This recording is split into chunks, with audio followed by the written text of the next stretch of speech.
Magandang araw sa inyo guys. Ang isi-share ko sa inyo ngayon, yung start stop with buzzer, including indicator lamp useful for conveyor.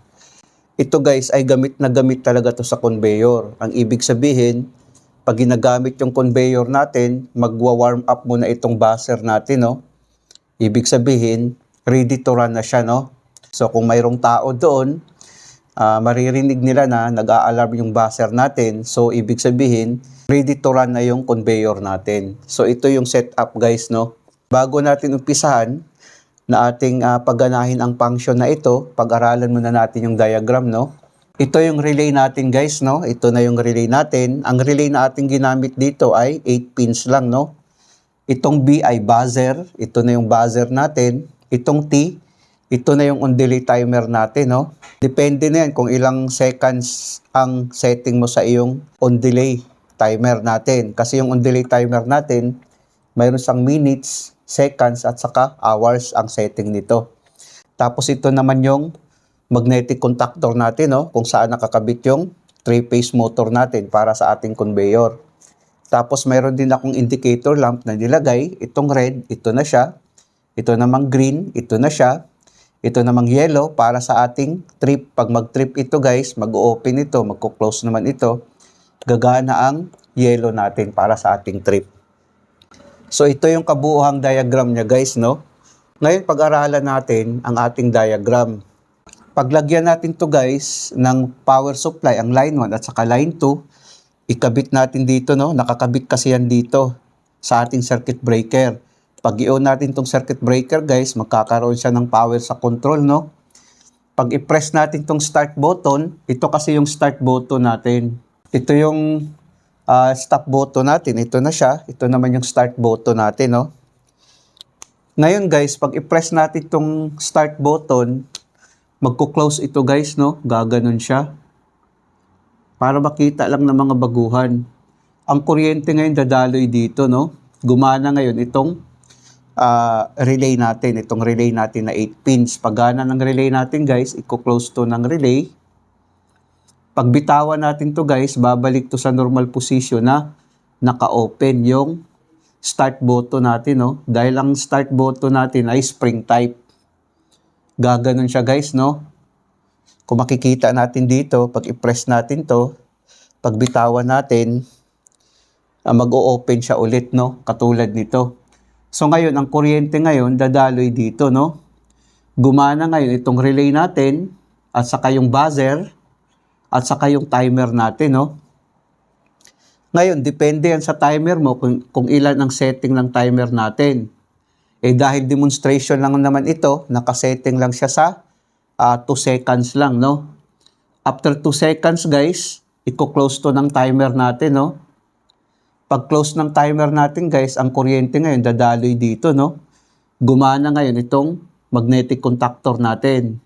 Paggana ng magnetic contactor natin guys, i-close to ng magnetic contactor natin, no? Pag close ng magnetic contactor natin guys, i-open naman ito ng magnetic contactor natin, no? Pag open yan, automatic ngayon mamamatay itong relay, buzzer at saka timer, no? Mag-open din naman ito dahil namatay yung relay natin, no? Pag open yan guys, ito namang sa green light, magko-close naman ito, no? Pero itong pag close nito guys, ito naman, ito na yung sa magnetic contactor din natin, normally close, mag-open naman ito. So ibig sabihin ngayon, gumana ngayon ang magnetic contactor natin at saka yung green na pilot lamp, no? Gumana din, sabay silang dalawa. Ganun, no? Gumana sila, no? Ngayon, pag mag-trip naman guys, mag-open ang contact nito kasi ito yung overload natin, no? Overload normally close, dito siya. Pag open yan guys, mamamatay ngayon itong magnetic contactor natin, no? Pagpatay ng magnetic contactor natin guys, magko-close ito. Mag-o-open naman ito guys, no? Dahil namatay pala tong timer natin, mag-o-open din pala ito. Mag-o-open siya. Tapos ngayon, ito naman, magko-close ulit ito, no?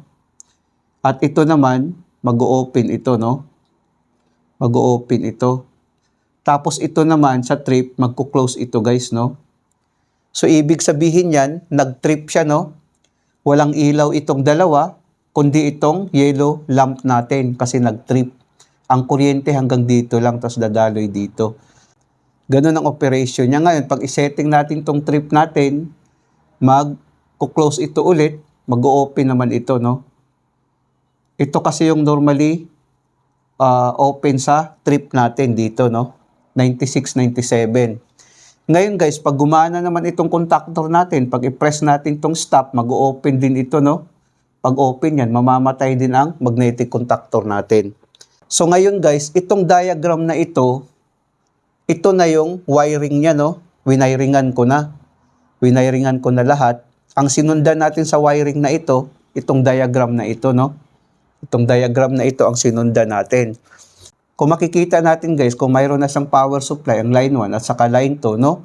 Magkakaroon kaagad ng ilaw ang red. Ibig sabihin, naka-standby mode, no? Naka-standby mode siya, no? Magkakaroon ng ilaw ang red. Ang green, hindi muna, at saka yung yellow. Ngayon, pag mag-activate tong magnetic contactor natin, mamamatay ang red, gagana naman ang green. Ibig sabihin, gumana yung magnetic contactor natin. Kaya nga yung indication lamp niya ay nag-green. Ito siya, no? Ganun ang setup niya, guys. Ngayon, try natin, lagyan natin ng power para makita natin, no? Ang unang gagana ang red, no? Kung makikita natin, try natin. Ayan, gumana ang red natin dahil nagkakaroon ng power supply, no? Ibig sabihin, naka-standby mode.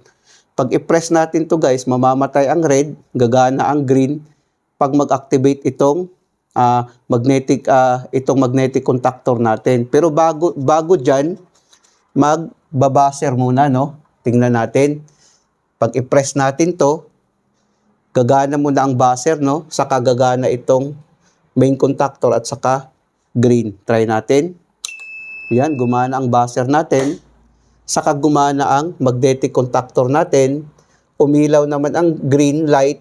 Namamatay naman ang red, no? Kasi mag-open ito. Ganun siya, no? Off natin. Ayan. Try natin ulit. Yan.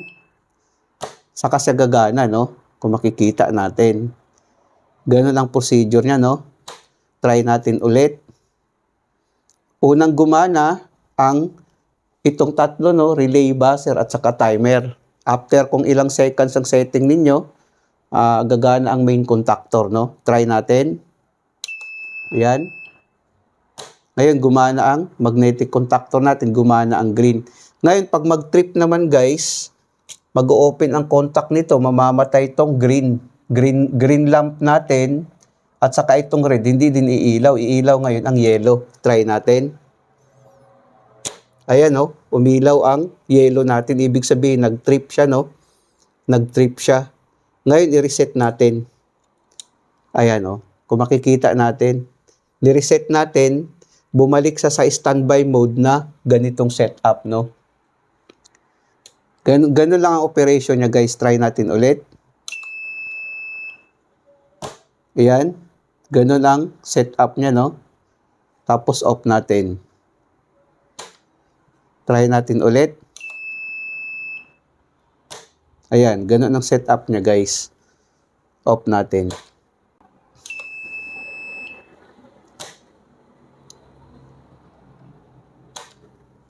Sana guys, nakapagbigay ito ng konting kaalaman sa mga baguhan. Maraming salamat sa inyo guys. Hanggang sa muli.